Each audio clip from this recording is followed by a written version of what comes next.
નમસ્તે દોસ્તો, નાગરિકતા સુધાર અધિનિયમ 1955ના આજના વિડીયોની અંદર આપ સૌનું હાર્દિક અને ભાવભીનું સ્વાગત છે.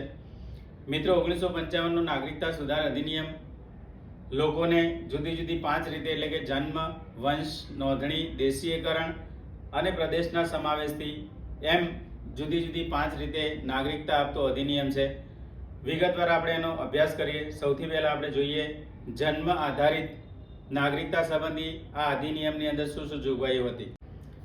મિત્રો, જન્મથી નાગરિકતાની બાબતની અંદર આ અધિનિયમની અંદર એવી જોગવાઈ છે કે જે લોકો 26 જાન્યુઆરી 1950 એટલે કે બંધારણનો અમલ થયો એ દિવસ પછી ભારતમાં જેટલા પણ લોકો જન્મ્યા છે એમના માતા પિતાની રાષ્ટ્રીયતા ગમે તે હોય છતાં પણ એમને નાગરિકતા આપી દેવાની.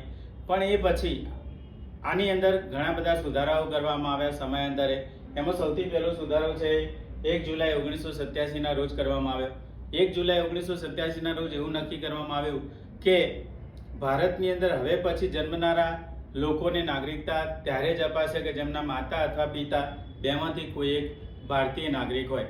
એના પછી ફરીથી આ અધિનિયમની અંદર 3 ડિસેમ્બર 2004ની અંદર એવો સુધારો કરવામાં આવ્યો કે 3 ડિસેમ્બર 2004 પછી ભારતની અંદર જે લોકો જન્મે છે એના માતા અને પિતા બંને ભારતીય નાગરિક હોવા જોઈએ, અથવા તો એક ભારતીય નાગરિક હોય અને બીજું છે ઇલીગલ ઇમિગ્રન્ટ ના હોવું જોઈએ, એટલે કે ગેરકાયદેસર રીતે ભારતમાં પ્રવેશેલું ના હોવું જોઈએ.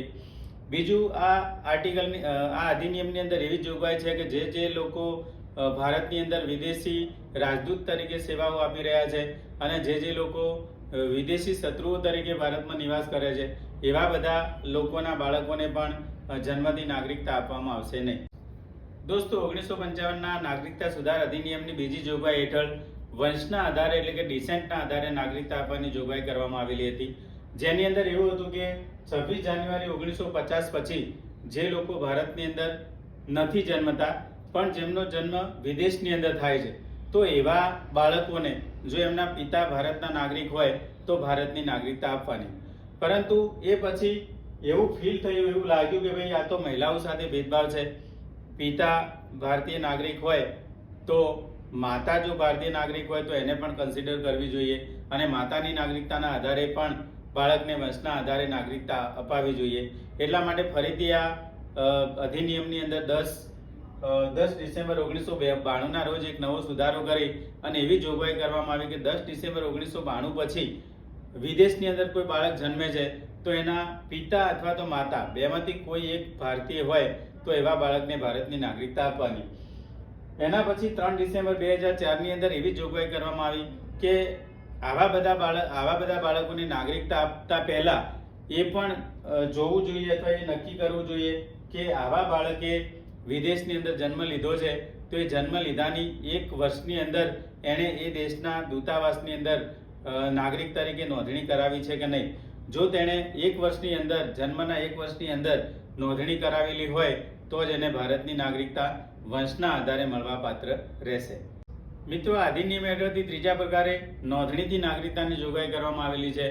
નોંધણીથી નાગરિકતાની જોગવાઈની અંદર એવું છે કે કોઈ પણ વ્યક્તિ છે ભારતનો સામાન્ય રહેવાસી હોય અને છેલ્લા 5 વર્ષથી સતત ભારતની અંદર રહેતો હોય અથવા તો એને કોઈ પણ ભારતીય સ્ત્રી અથવા તો પુરુષ સાથે એટલે કે કોઈ ભારતીય નાગરિક સાથે લગ્ન કરેલા હોય અને બંધારણની 8મી અનુસૂચિની અંદર આપેલી 22 ભાષાઓ પૈકીની કોઈ એક ભાષાનું જ્ઞાન ધરાવતો હોય અથવા તો કોઈ વ્યક્તિ એવો હોય કે જે કોમનવેલ્થ અથવા તો આયર્લેન્ડ દેશનો 5 વર્ષ સુધી સતત નાગરિક રહેલો હોય અને પછી ભારતમાં આવ્યા બાદ એણે નોંધણી કરાવી હોય તો એ નોંધણીના 1 વર્ષ પછી એને નોંધણીથી નાગરિકતા મળવાપાત્ર છે.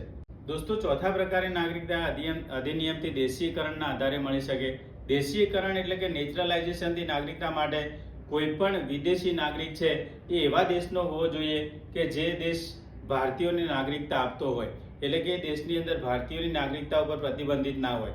આવા દેશનો કોઈ પણ વ્યક્તિ છે એ ભારતની અંદર આવે, પોતાની અગાઉની નાગરિકતાનો ત્યાગ કરી દે, સતત 11 વર્ષ સુધી ભારતની અંદર 11 વર્ષ અથવા તો એનાથી વધારે ભારતની અંદર વસવાટ કરે. એ વસવાટ પછી એ નેચરલાઇઝેશન માટે અરજી કરે છે અને અરજી કર્યા બાદ 1 વર્ષ બીજું ભારતમાં રહે છે. મતલબ કે એનો ટોટલ નિવાસ ભારતની અંદર 12 વર્ષ કે એનાથી વધારે થાય. એના સિવાય એને ભારતની 22 ભાષાઓ પૈકીની કોઈ એક ભાષાનું જ્ઞાન હોય, અને બીજું કે નેચરલાઇઝેશન એટલે કે દેશીકરણ, એટલે કે ભારતની સંસ્કૃતિ સાથે એ એવો મળી ગયો હોય, એવો ભળી ગયો હોય કે જેનામાં વિદેશીપણું જ ના દેખાતું હોય, એનો મતલબ જ દેશીયકરણ થાય.